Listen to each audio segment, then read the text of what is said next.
I mean, he was, my Michael Jordan. Growing up as a SoCal kid, he was what every kid wanted to be here.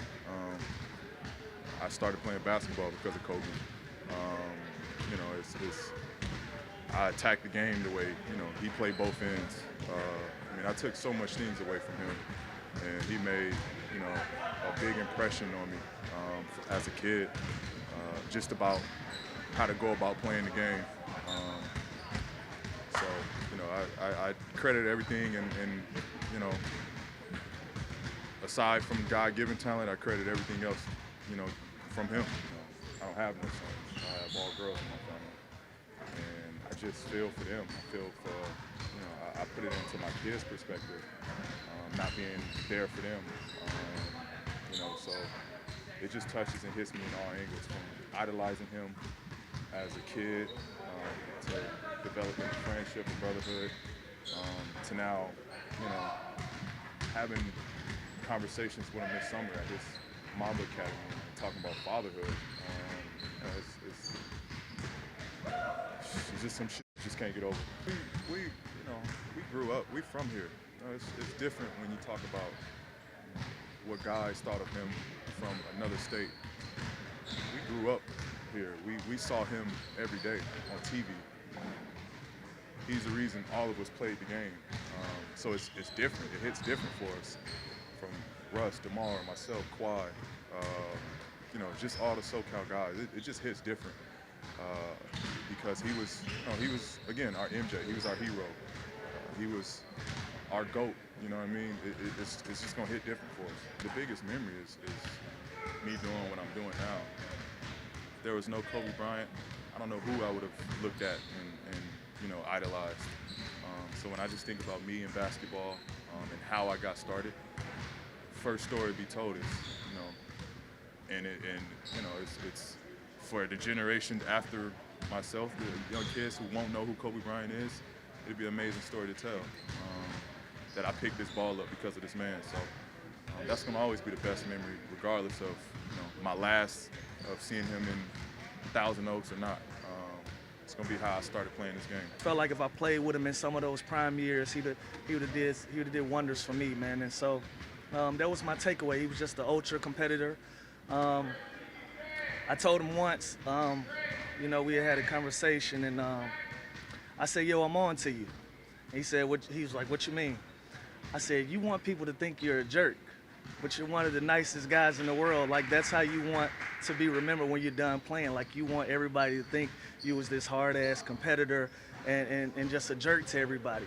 And I said, "But that's not your nature. That's not your natural nature." I said, "You're forcing your mean on everybody else." And, and that's everything that you hear about him. Everybody was talking about just hearing different stories from everybody, how fierce of a competitor he was, and how he was a no-nonsense guy when it came to competing and winning games and different things like that. And you also hear the stories about all of his philanthropy work that he did, and the charitable things that he did for Make-A-Wish kids and different things of that nature, And so he was such a complex person, and he just had so many layers to him, And so we'll miss him, but I took away a lot of things from him, man. What does being a girl dad mean to you? It means a lot. It means a lot, and it's kind of it's sensitive because my daughter is getting into basketball, and she found a way to love the game on her own. It wasn't something that I really that I put into her hands, and seeing how much he was involved in his daughter's and being an influence on her and teaching her the things, and being her coach, and it means a lot to me. And I've made it a point to tell both of my girls that I love them every day since he's passed, and just make sure I have a conversation with them, and because they're processing it as fans, and so it means a lot just to have girls, and it's just I don't know, man, but it means a lot. Being from LA, how much I'm sure this means to you, but what have you seen and from the reaction from the city, and kind of how it seems that everybody's kind of come together? I'm staying close to Staples, so I see everybody gathering, cars pulling in, everybody walking either in Kobe shoes or Kobe jerseys. T-shirts, whatever, apparel that he had out, and just to see the gathering and the candles, the flowers, kids, grown-ups, dogs, all different type of animals. It's just crazy. What is the mindset when you talk, your communications with them lives in you and will continue to live in you? Just a, competitive drive, just wanting to do everything you can on and off the court to be a better player. It's so much, it's hard to just think of, the conversations we had together right now and just, sum it up in, a sentence. But, just everything he did. I'm a guy that, talked to Kobe last year before the season and right after we won in the locker room, you know what I mean? Like I said, me and Phil Handy worked out with him before I went to Toronto, before we left to Toronto. And then he was the, first or second guy we talked to other than our teammates or family after we won in the locker room. So, it's just that motivation. I thought about him every game. He was a sense of a drive for me last year, just trying to get that championship. This city especially has united in a really neat way. Everywhere you go, people, they're not talking about the Laker Clipper thing right now, and they shouldn't be. That doesn't mean when we play, we'll go right back to it, and it should, but I think what we realize is we all are from the same place, and this is more of a humanity thing than anything else. Years as a coach. Yeah. This seemed like a situation with very little precedent, a star of that magnitude. Yeah. How did you approach Sunday, knowing you're going to have to get those? I didn't approach Sunday. I was not very good. I'm just being honest. I told our guys that before the game.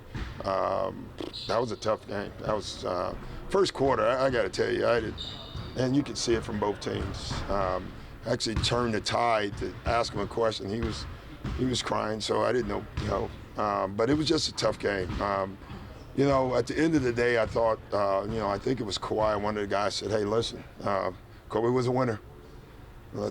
We're not losing tonight, and I thought that little bit kind of got us through the night, but then you get on the plane, you go right back to where you were. So it was just a tough night for all of us. Or Kawhi and ball handling, they were up at the Mamba Academy. Yeah, I don't know. And no one's handling it great. I had a great talk with Austin. For whatever reason, Kobe loved Austin, and had invited him this summer to work out with him. And for Austin, that was pretty phenomenal. And I talked to him yesterday, and he was still not in a good way. So that's 2 days later, and they've played 2 games since, and he just couldn't get off of it. Just stayed on it, and so I think that's probably most of the players. And I think what Kobe did, after his career was almost as great. He really reached out to a lot of guys. He picked, he had this interesting thing. He kind of picked guys to me maybe had that.